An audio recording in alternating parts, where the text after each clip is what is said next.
Hey, salut tout le monde, c'est Game Défi, j'espère que vous allez bien, en tout cas, moi ça va super. Mais qu'est-ce que je fais cet écran, c'est pas bon. Oh, putain. Alors là, vous dites, on voit Jason, on voit Marie, on voit qu'elle joue à Friday.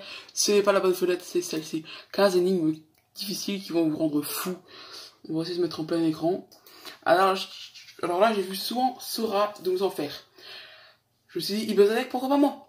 Alors là, vous allez dire, bah c'est simple, t'appelles pas Dooms, tu t'appelles pas Sora, tu t'appelles pas Marie, tu t'appelles pas Squeezie. C'est vrai, mais c'est pas grave, je peux quand même faire aussi. « 15 questions difficiles qui vont te rendre fou. » C'est des questions? Énigme écrit où? Non, mais comme si j'avais besoin d'aide. Alors, permets-moi de te demander, fais-tu preuve de bon sens? Si la réponse est oui, nous sommes sûrs qu'après avoir répondu à cette question, tu te remettras sûrement en question. Découvrons si tu seras capable de réussir ce challenge difficile. Numéro 1. Un coq a pondu un œuf sur le toit de la grange. De quel côté est-ce que l'œuf va rouler? Essaie de deviner en 10 secondes. Bah aucun, vu que les œufs ne pondent pas d'œufs. Donc ils tombent pas vu qu'elle n'en a pas pondu. Vu que ça ne peut pas pondre. Il y a vraiment un chrono genre ici quoi. Vous pouvez pas voir mais je là vraiment. As-tu la réponse? Peu importe le côté que tu as choisi, tu te trompes. Pourquoi? Tout simplement parce que les coqs ne pondent pas d'œufs. Félicitations si tu as été suffisamment attentif pour trouver la réponse. Question numéro 2. Passons à une question plus facile et testons tes connaissances en histoire. Quel était le nom du président des États-Unis en 1996? George Bush, non? C'est pas George Bush? J'en sais rien, les gens. Je crois que c'est George Bush, mais je suis tellement pas sûr. Que tu l'aimes ou pas, c'était encore Donald J. Trump. Les noms ne changent pas avec le temps. D'autre part, les faits sont les faits. Bon, nous n'allons pas en parler. Merde. Question numéro 3. Imagine que tu es dans une barque en train de couler et que tu sois entouré de requins. Pas cool. Mais cela ne veut pas dire que tu devrais abandonner, n'est-ce pas? Comment pourrais-tu survivre? Tes 10 secondes commencent maintenant. Alors là, j'en sais rien, je sais pas, je donne du steak au requin et puis je me barre avec... puis je rame quoi pour me sauver. Tu pourrais penser que c'est une situation désespérée, mais tout ce que tu dois faire, c'est arrêter d'imaginer. Voilà, ta vie est de nouveau normale. C'est quoi ça? Question numéro... Alors attendez, je vais vous dire un truc. Alors là, c'est simple. Alors si je peux imaginer, bah alors j'ai pris une Kalachnikov dans le putain de bateau là, dans ça là. Dans ça là. Et puis je bute les requins un à un. Arrête d'imaginer. Mais tout ce que tu dois, tu avais une allumette et que tu as... Question numéro 4. Si tu avais une allumette et que tu entrais dans une pièce plongée dans l'obscurité qui contenait une lampe à huile, des journaux et du petit bois, qu'allumerais-tu en premier? 10 secondes au chronomètre. J'allume le papier pour allumer la lampe à huile.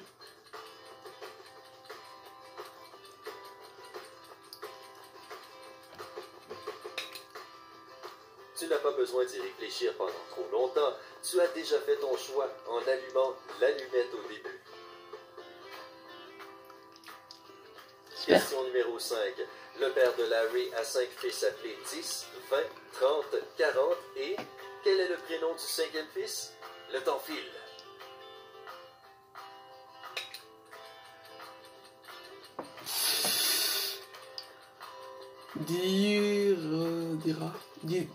Direct.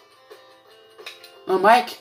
C'est le père de Mike. C'est le père de Larry, ce qui veut dire que le prénom de son Larry. 5e fils est Larry, bien sûr. As-tu compris? Ah oui, c'est ce que j'ai compris à la fin. Commentaire ci-dessous. Ah, ce que j'ai compris. Question numéro 6. Ajoutons une question de mathématiques et testons tes connaissances. Combien de fois peux-tu... J'étais bon en mathématiques. Tu soustraire 10 de 100? Tu as 10 secondes pour y réfléchir. Mais je vais pas soustraire vu que 100 est plus petit que 1. Ah non, 10 fois. Parce que 10 fois 10 ça fait 100. À 10 fois. En fait, tu peux le faire une fois seulement. La prochaine fois, tu soustrairas 10 de 90. Sympa et facile. Je suis trop cool. Question numéro 7. Mademoiselle Jones vit en Californie et elle a 5 enfants, 3 garçons et 2 filles. Notre question est simple. Quel est le nom de famille de son mari? What? Non, faut que je réécoute la question, c'est pas possible. Et elle a 5 enfants. Question numéro 7. Mademoiselle Jones vit en Californie et elle a 5 enfants, 3 garçons et 2 filles. Notre question est simple. Quel est le nom de famille de son mari? Pas Jones. C'est Jones? C'est pas un Jones, mec, c'est que c'est dans son John Team, donc voilà. Mademoiselle Jones n'a pas de mari. Si elle en avait un, elle se ferait appeler Madame. Question Ah. numéro 8. Quel est... Ouais, mais attends, c'est déloyal, on a même plus le droit de dire mademoiselle, parce que nous les mecs, en fait, c'est toujours monsieur. Que tu sois un enfant ou un mec, enfin, que tu sois un enfant ou un adulte, on te dira toujours monsieur. Alors, si la fille n'est pas mariée, alors j'appelle mademoiselle, si la fille est mariée, tu dis madame. Bon, je préfère mademoiselle. Eh, mademoiselle, tu es charmante. Comme ça, tu peux encore sortir. Mais bon. D'ailleurs, il y a encore des gens qui disent mademoiselle. Mademoiselle, tu es charmante, des trucs comme ça.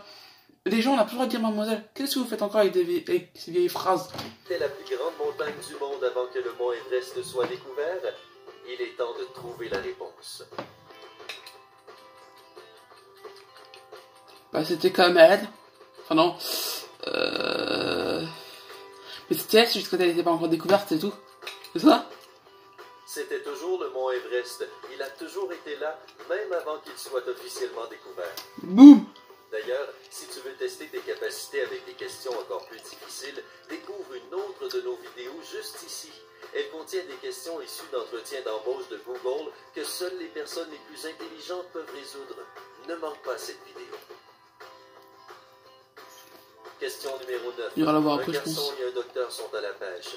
Le garçon est le fils du docteur. Cependant, le docteur n'est pas le père du garçon. Qui est le docteur? Essaie de résoudre cette situation digne d'une série.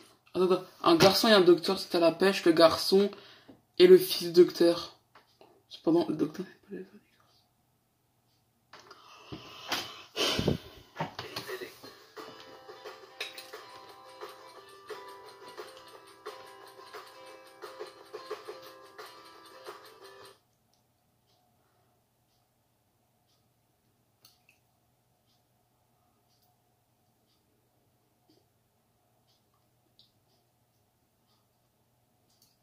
Je comprends pas les gens, je sais pas. Alors là, je sèche. Bah, je sais pas, en fait, le docteur, c'est le fils, justement. Rien de plus simple. Le docteur est tout simplement la mère du garçon.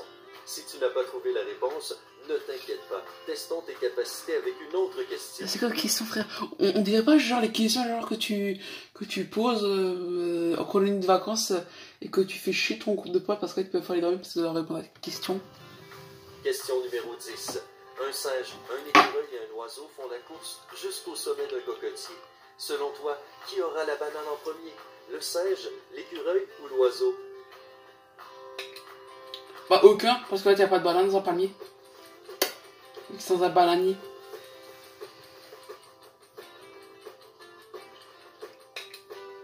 Aucun d'entre eux. C'est un cocotier, tu te rappelles? Concentre-toi. Ah, La le prochaine cocotier. question arrive. Ah, attendez, juste une pause, parce que là, j'ai un chewing-gum. Il est en train de se décomposer, Miskina. Ah, c'est dégueu.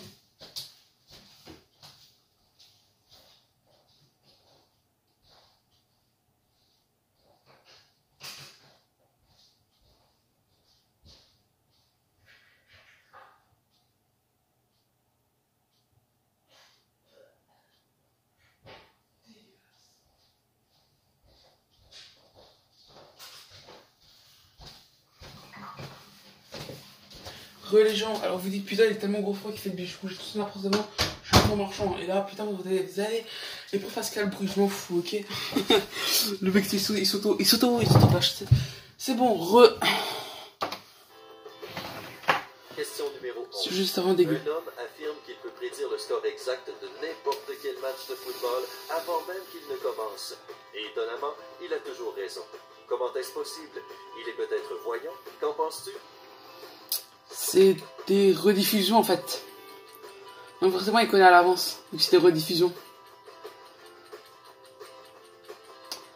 C'est pourri parce que là, j'ai vraiment pas d'autre explication. En fait, il n'est pas voyant. Tu peux faire la même chose parce que le score de n'importe quel match avant qu'il ne commence est de 0 à 0. Pas besoin d'avoir des pouvoirs magiques ici.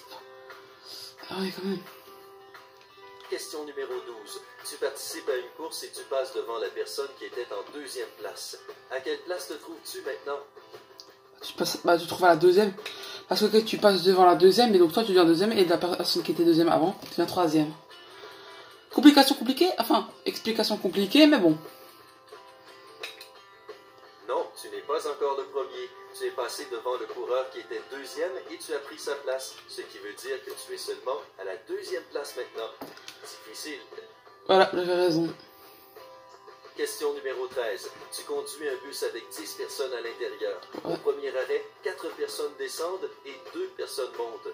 À l'arrêt suivant, 3 personnes descendent et 5 montent. Et au dernier arrêt, 6 personnes descendent et une seule personne monte. Quel âge a le chauffeur de bus? Essaie de trouver la réponse en 10 secondes. What? Bah, il a 38 ans, le chauffeur. Enfin, on n'en sait rien. On sait juste le nombre de passagers. On sait qu'il y a 5 passagers, mais on connaît pas l'âge du chauffeur, nous. Ça? T'es-tu torturé l'esprit à cause de cette question? C'est plus facile que tu ne le penses. Au début, nous avons dit « Tu conduis un bus ». Ton âge est donc la réponse correcte ici. Eh bien, peut-être que tu résoudras notre prochaine question. Question Moi, je numéro 18. 14. 19. Voici une autre énigme sur la famille pour toi. Monsieur et Madame Anderson ont 6 fils. Chaque fils a une sœur. Peux-tu compter combien il y a de personnes dans la famille? Ben, 6 fois 2, ça fait 12. Plus monsieur et madame, ça fait 14.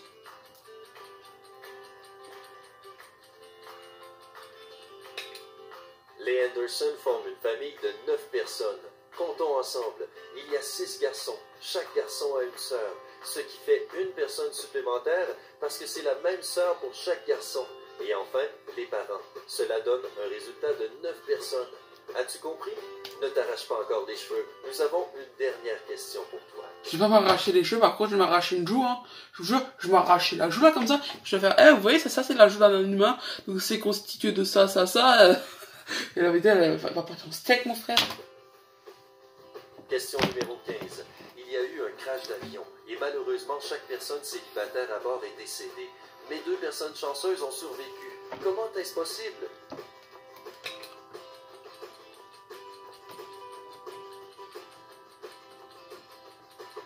Bah, c'est les pilotes qui ont survécu, puis qui sont ensemble. Oui, chaque personne célibataire est morte, mais les 2 personnes qui ont survécu sont mariées. Oh, dans ce même scénario, être en couple peut apparemment te sauver la vie. Combien de questions as-tu pu résoudre? Dis-le-nous dans les commentaires ci-dessous. Mais il s'avait dit que... Ah, wallah, j'ai rien à savoir, là. C'est quoi, on va faire là, le truc qu'ils avaient mis. Le mec, tu sais, pour le truc, énigme, embauche,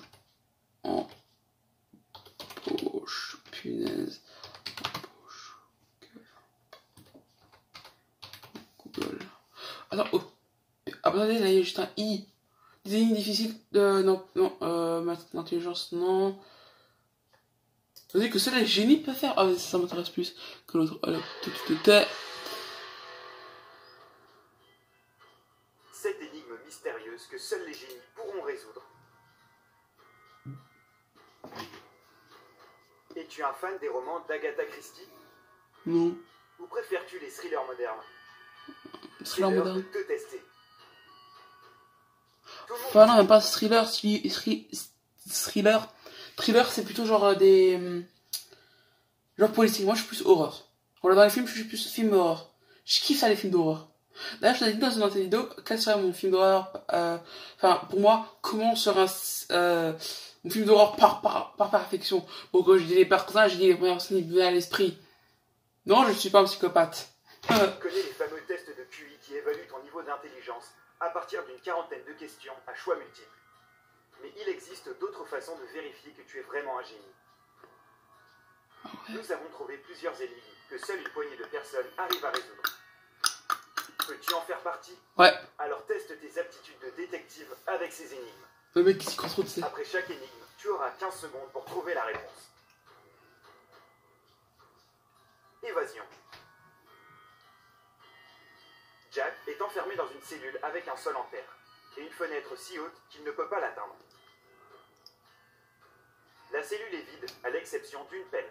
Il fait chaud et sec à l'intérieur, mais Jack n'a rien à boire ni à manger. Il n'a que 2 jours pour s'évader, sinon il mourra. Nous savons ce à quoi tu as pensé tout de suite, mais non. Creuser un tunnel n'est pas une option car cela prendrait plus de 2 jours. Donc, comment Jack peut-il s'évader? Réfléchis, et n'oublie pas que tu peux mettre la vidéo en pause pour avoir plus de temps. C'est vraiment à quoi j'ai pensé. En fait, il a dit que je peux mettre la vidéo en pause. Qu'est-ce qu'il faut faire?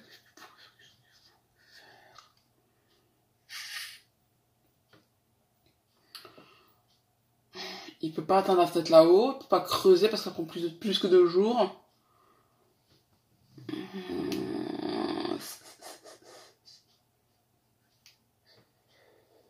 Ça, avec la pelle, il pète les briques derrière. Parce que j'ai l'impression que c'est des briques là depuis avant. Donc, moi je dirais qu'il pète les briques. Il pète des briques et comme ça il peut sortir. Voilà, moi c'est ma théorie.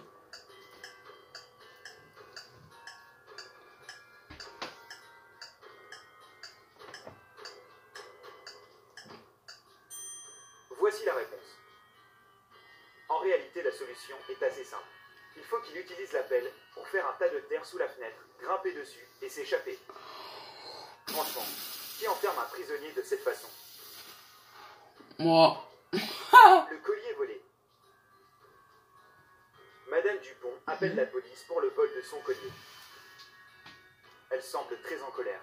Lorsque la police arrive, elle ne trouve aucune trace d'effraction. Pas de serrure forcée, pas de porte enfoncée. Seule une vitre cassée. À l'intérieur, tout est en désordre et le tapis est maculé de traces de pas. Le lendemain, Madame Dupont est arrêtée pour tentative d'escroquerie. Pourquoi?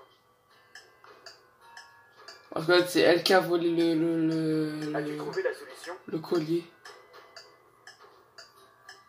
Il reste 5 secondes.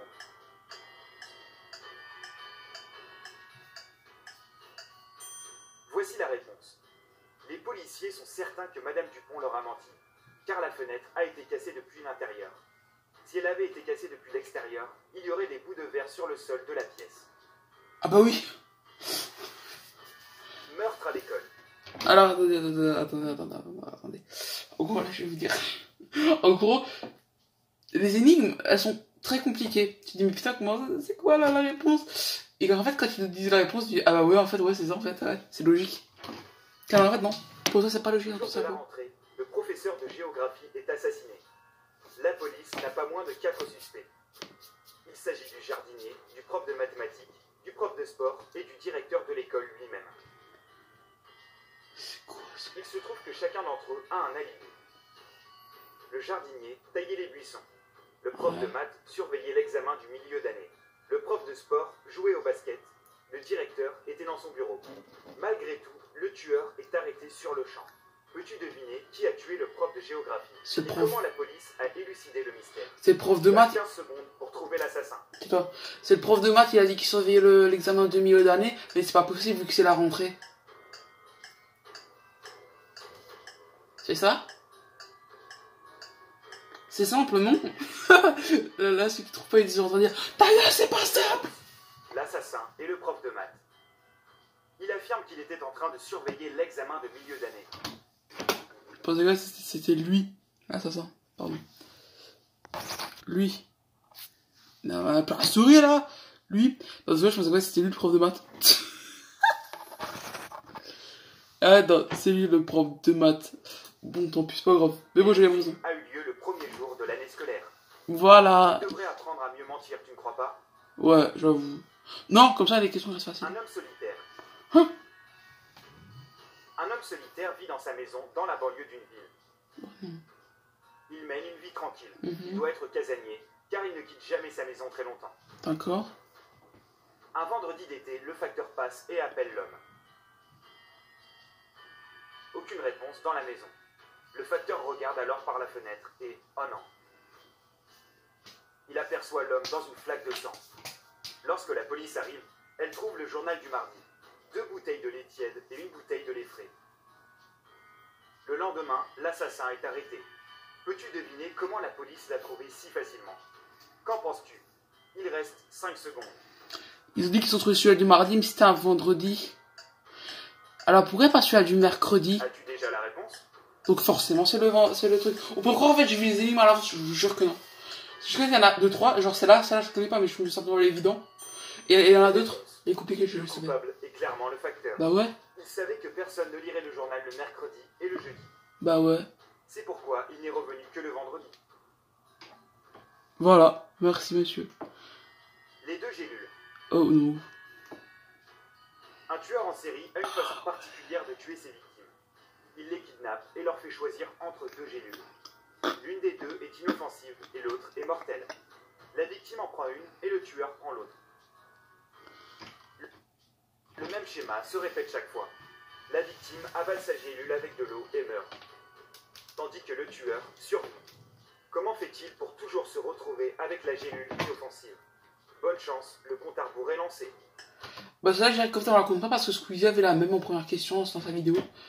Oui parce que j'ai regardé les vidéos de Squeezie, de Sora, de Marie, Chérie, de Dooms. Bah donc celle-là, Sora, Sora, n'importe quoi. Squeezie là savait pas, elle avait dit que c'était l'effet placebo inversé. Voilà, donc en fait c'est l'eau qui est inoffensif. Ah c'est l'eau qui meurt. Voici la réponse.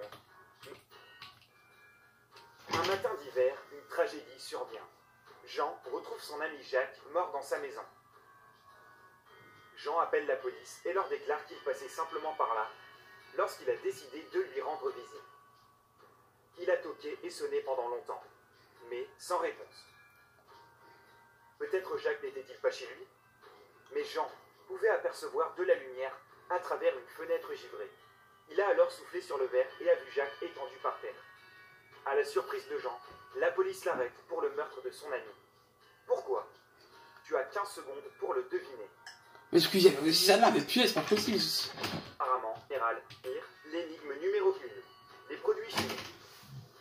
Un célèbre chimiste est assassiné dans son laboratoire. On ne retrouve aucun indice à part un bout de papier avec une liste d'éléments chimiques. Le jour du meurtre, le chimiste a reçu la visite de 3 personnes. Sa femme, Marie, son neveu, Nicolas, et son ami, Jonathan. La police arrête le coupable immédiatement. Comment ont-ils su qui c'était? Petit indice, observe bien la liste des éléments.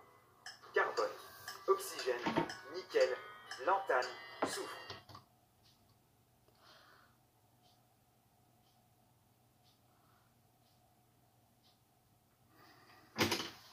Attends, carbone, oxygène, nickel, latane, soufre.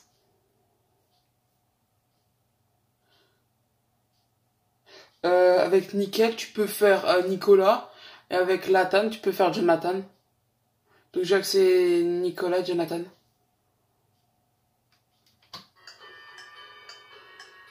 Parce que carbone, oxygène et soufre, je sais que c'est en physique-chimie, j'ai déjà fait ça.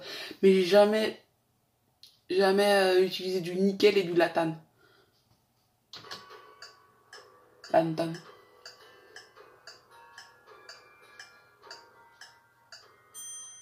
La réponse est cachée dans la liste. Si tu mets bout à bout les symboles des éléments chimiques de la liste, tu obtiens un nom.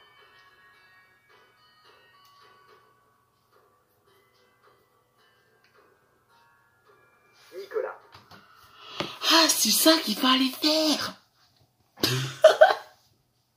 Ah, c'est vraiment du nickel et du latanum là.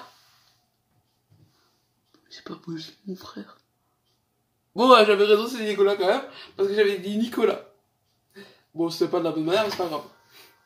Mais comment je trouve savoir ça, mon frère? Même mort, cet homme est resté un vrai chimiste. Mais ça, qui fait comme ça, sérieusement? Mais c'est quoi, wesh? Dinguerie! As-tu réussi à résoudre toutes les énigmes? Je me pouce bleu. Si c'est le cas, n'oublie pas de cliquer sur le bouton j'aime et de partager cette vidéo avec tes amis. On fait la dernière et après c'est bon, ça s'appelle 10 énigmes de détective que seules 10 énigmes de détective que seules les personnes les plus attentives 10 peuvent énigmes résoudre. de détective que seules les personnes les plus attentives peuvent résoudre. Il a été scientifiquement prouvé que tu dois résoudre 10 énigmes de détective tous les jours afin de développer et d'entraîner ton cerveau. Tu n'y crois pas? Ok, on vient peut-être de l'inventer. Bon, d'accord, on l'a vraiment inventé. Mais tu ne peux pas nier le fait qu'entraîner ton esprit en résolvant des cas aux côtés de Sherlock Holmes et d'autres célèbres détectives est tout sauf ennuyant. J'avoue. Si tu es donc prêt à découvrir à quel point tu es attentif, cette vidéo est tout ce dont tu as besoin. Regarde une énigme, obtiens 15 secondes pour essayer de la résoudre et passe à l'énigme suivante. Rappelle-toi d'appuyer sur j'aime pour nous remercier de t'avoir donné l'impression d'être un vrai professionnel pour résoudre des crimes. 10. Un détective et les frères Blacksmith. Durant une nuit d'hiver sous la neige, le détective se reposait devant la cheminée. Soudain, quelqu'un a jeté une boule de neige à sa fenêtre. Le coup a été tellement fort que la vitre s'est cassée. Le détective s'est levé et a eu juste assez de temps pour voir 3 enfants qui vivaient dans le voisinage s'enfuir. C'étaient les frères Samuel Blacksmith, Peter Blacksmith et Mark Blacksmith. Le lendemain, une note a été laissée sur la porte du détective. Il était écrit « Demande à celui qui a le prénom le plus court. Il a lancé la boule de neige. » Le détective a immédiatement su lequel des frères il devait interroger. Ok, maintenant, tu as 15 secondes, en espérant que tu aies suffisamment de temps pour le découvrir. Bah, c'est Marc. C'est lui qui a le prénom le plus court. Mais par contre, c'est qui a mis la lettre? C'est ça que j'aimerais vraiment savoir. C'est qui a mis la lettre.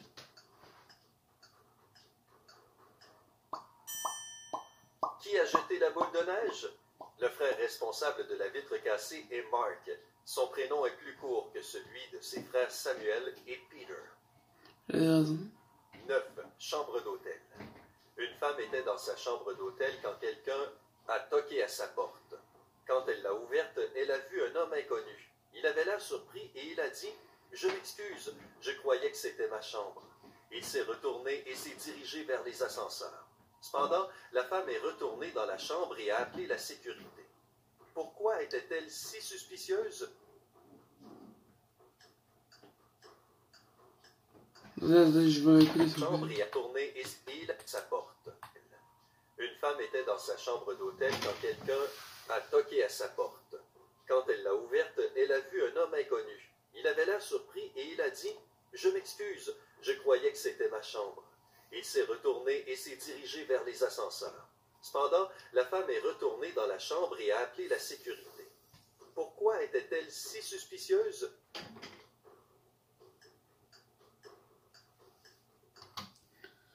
Parce que sur les chambres, normalement, il y a marqué le numéro. Donc, normalement, t'es pas censé te tromper de chambre. Voilà. As-tu déjà trouvé la réponse?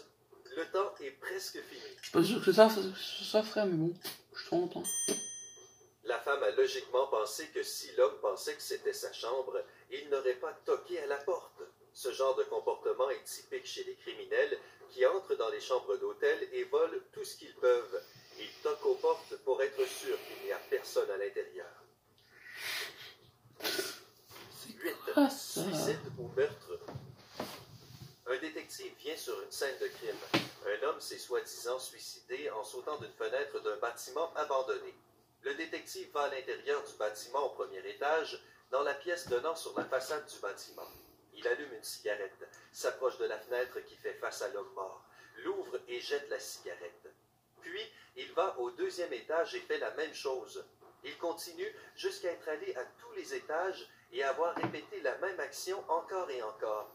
Puis, il retourne voir son équipe et leur dit que ce n'était pas un suicide, mais un meurtre. Comment l'a-t-il découvert? Cela a pris plus que 15 secondes pour que le détective découvre la vérité. Et toi, es-tu plus intelligent? Bah là, ici, là, il y a la porte qui est fermée. Comment il a pu la fermer s'il est mort? Quand une personne se suicide en sautant d'un étage, elle ne ferme généralement pas la fenêtre après. Mais dans ce cas, aucune des fenêtres qui faisaient face à l'homme mort était ouverte. Cela veut dire que quelqu'un l'a fermé après que l'homme soit décédé. C'est pété avec quelqu'un pour refermer la fenêtre. Hein. Bon. 7. Thé glacé. Des jeunes femmes dînaient ensemble. Elles ont toutes les deux commandé du thé glacé. L'une d'entre elles avait très soif et a rapidement bu. Elle a bu 5 verres alors que l'autre femme n'en a bu qu'un seul. Tragiquement, la femme qui sirotait sa boisson et qui buvait lentement est décédée. L'autre a survécu. Mais il s'est avéré que toutes les boissons qui leur ont été servies étaient empoisonnées. Comment est-ce possible que la femme qui a bu le plus a pu survivre? Ah ouais. Un cas étrange. Squeezie l'avait, mais je sais plus c'était quoi le nom. réponse? Ah bah ouais, forcément il y a des glaçons. Il y a toujours des glaçons dedans, arrêtez de mentir. Hein. Donc forcément, le poison était avec les glaçons, je crois que c'était ça, quelque chose comme ça. Je crois que c'était un truc avec les glaçons, quoi. C'est ça, il y avait le poison était dans les glaçons. En fait, le poison était contenu dans les glaçons. Les glaçons dans le thé de la femme qui a bu rapidement n'ont pas eu le temps de fondre, mais les glaçons dans la boisson de l'autre femme, en fondant, ont libéré le poison dans son thé. Voilà. Squeezie l'avait, mais je ne savais plus. Mort mystérieuse dans la voiture. Un homme a été retrouvé abattu dans sa voiture. Les policiers étaient perplexes étant donné qu'il n'y avait pas de poudre à canon sur ses vêtements ou quelque part d'autre dans sa voiture. Cela veut dire que la personne qui lui a tiré dessus était dehors. Mais toutes les fenêtres étaient fermées et toutes les portes étaient verrouillées. Et le seul impact de balle était dans le corps de l'homme. Comment est-ce possible? Peut-être des pouvoirs mystiques? Tu as 15 secondes. Ouais, c'est suicidé quoi. Non, il n'y a pas de poudre de caca, ça va être non. Bah ouais, mais ça peut. Non, mais attends. C'est-à-dire quoi, il n'y avait pas de poudre à canon? Ouais, je sais pas, suicide, ouais. Je sais pas. La réponse est en fait plutôt simple. La voiture dans laquelle l'homme a été tué était une décapotable. Quand le tir fatal a eu lieu, le toit était baissé. 5. Mouche dans le café. Faut y aller, faut suivre. Une femme était en train de prendre son petit déjeuner dans un restaurant. Quand elle a soudain vu une mouche dans son café, elle était indignée et a demandé au serveur de lui amener une autre tasse de café. Après qu'il soit revenu avec une nouvelle tasse de café, elle a crié « Quel genre de service auriez-vous ici? Vous m'avez ramené la même tasse de café. » Comment l'a-t-elle su? Peut-être que la femme était une voyante. Qu'en penses-tu? Parce qu'il y avait encore la mouche dedans. Parce qu'une mouche, ça flotte, ça coupe pas dans un café. Hein.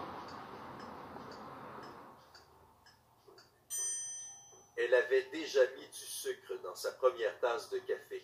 Quand elle a goûté le deuxième café, il était déjà sucré. 4. Devant le tribunal pour... Oh, ma théorie, elle est mieux, hein. Les mouches, ça coule pas dans un café. Tiens, j'ai jamais des mouches. Là, parce que une fois, j'ai regardé en fait si les mouches, ça coulait ou pas. Oui, j'ai réussi à en attraper une encore vivante. Je vous emmerde. Et donc, après, je dis que c'est, ouais, non, c'est pas vrai, ça coule, bah, je vous emmerde. C'est les autres mouches, elles étaient merdiques. Et en fait, donc, forcément, je vais mouiller les ailes pour qu'elles puissent plus voler. J'ai mis dans le café et en fait, elle flotte. C'est dingue, hein. Avoir tué sa femme. Un homme est accusé d'avoir tué sa femme. Son avocat, durant sa déclaration finale, affirme que la femme de cet homme n'a en fait pas été tuée et qu'elle entrera dans la salle d'audience dans quelques instants. Tout le monde dans la pièce, dont le juge et les jurés, se tournent et regardent vers la porte et l'avocat et l'accusé les regardent. Plusieurs minutes passent et l'avocat dit « Cela prouve que vous n'êtes pas entièrement sûr que mon client ait tué sa femme. Sinon, vous ne m'auriez pas cru. » Presque immédiatement après cela, les jurés annoncent que l'accusé est coupable. Pourquoi? Tu as 15 secondes pour trouver la réponse. Ils sont peut-être pas totalement sûrs que il est coupable, mais ça veut pas totalement non plus dire qu'ils sont sûrs qu'il est innocent. C'est ça?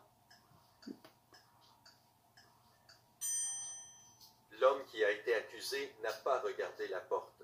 Il était donc sûr que sa femme n'allait pas entrer, étant donné qu'il l'avait tuée. 3. Le cas d'un contrebandier. Un homme transportant 2 sacs de sable traverse la frontière mexicaine sur un vélo tous les jours.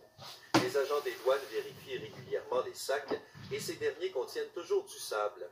Il est évident que l'homme fait du trafic, mais les agents des douanes n'arrivent pas à trouver de quoi il s'agit exactement.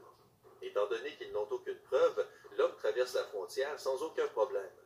Qu'est-ce qu'il trafique? Le temps a commencé.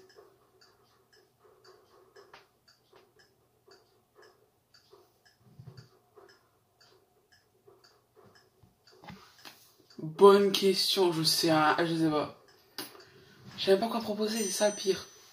Cette personne créative distrait l'attention des agents des douanes avec les sacs de sable, mais en fait, il fait du trafic de vélos. 2. Message de suicide. Le corps d'un homme a été trouvé dans l'appartement. À un certain moment, il s'est effondré contre sa table, un pistolet dans la main. La police a trouvé un magnétophone à côté. Quand ils ont appuyé sur le bouton play, ils ont entendu la chose suivante. « Je ne peux plus vivre comme ça », suivi du bruit d'un coup de feu. Cependant, le détective a immédiatement découvert qu'il s'agissait d'un meurtre. Comment a-t-il découvert que ce n'était pas un suicide? En fait, il s'était suicidé. Comment est-ce qu'en fait il a fait pour appuyer sur rembobiner? Squeezie l'avait déjà, donc forcément je connais. De rembobiner la... 1. Scène de crime. Ah.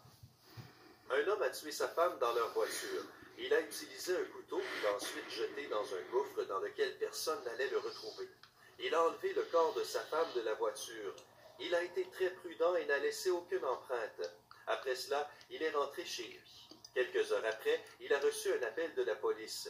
Ils l'ont informé que sa femme avait été tuée et qu'il devait immédiatement se présenter sur la scène du crime.